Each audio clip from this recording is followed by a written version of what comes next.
Akala nyo leche flan ito? Hindi po. Ito na yata ang pinakamadaling gawin dessert pero sobrang sarap. Grabe, ang Fuji Bar Pudding.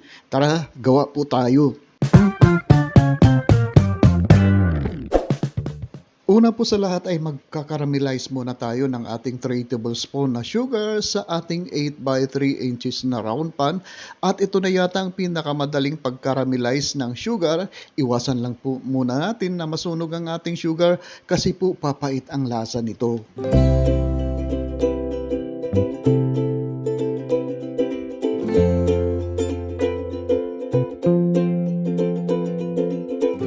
Itatabi muna natin ang ating caramelized na sugar at dito gagawin natin ang ating fudgy bar. 5 pack na fudgy bar ang gagamitin natin dito at ito po ay vanilla flavor at dudurugin lang po natin ito ng ganito.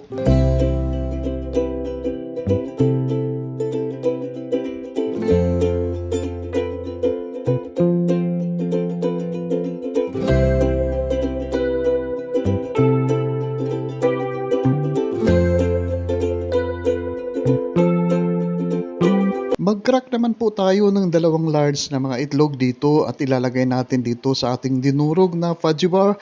Kailangan sariwa po ang ating mga itlog po dito. At pagkatapos ay nagdadagdag din tayo dito ng 1/4 teaspoon na fine salt, 1 teaspoon na vanilla essence.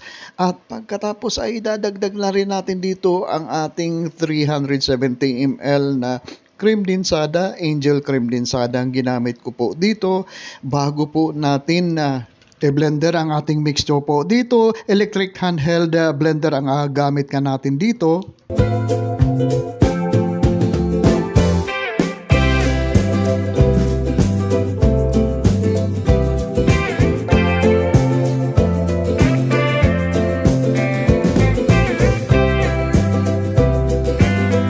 Iset aside muna natin ang ating blended na fudgy bar at pagkatapos sa isang saucepan maglagay lang po tayo ng 2 cups of water po dito at sabay natin gradually idadagdag ang ating 1 pack na clear o kaya yellow na color na Mr. Gulaman po, gelatin at ituloy-tuloy lang po natin ang ating paghahalo po dito bago po natin dahan-dahan ang ating fudgy bar mixture ilagay po dito. Ituloy-tuloy lang po natin ang ating paghahalo dito para hindi po mamuo ang ating mixture po dito at aantayin natin ito na kumulo po ang ating mixture dito.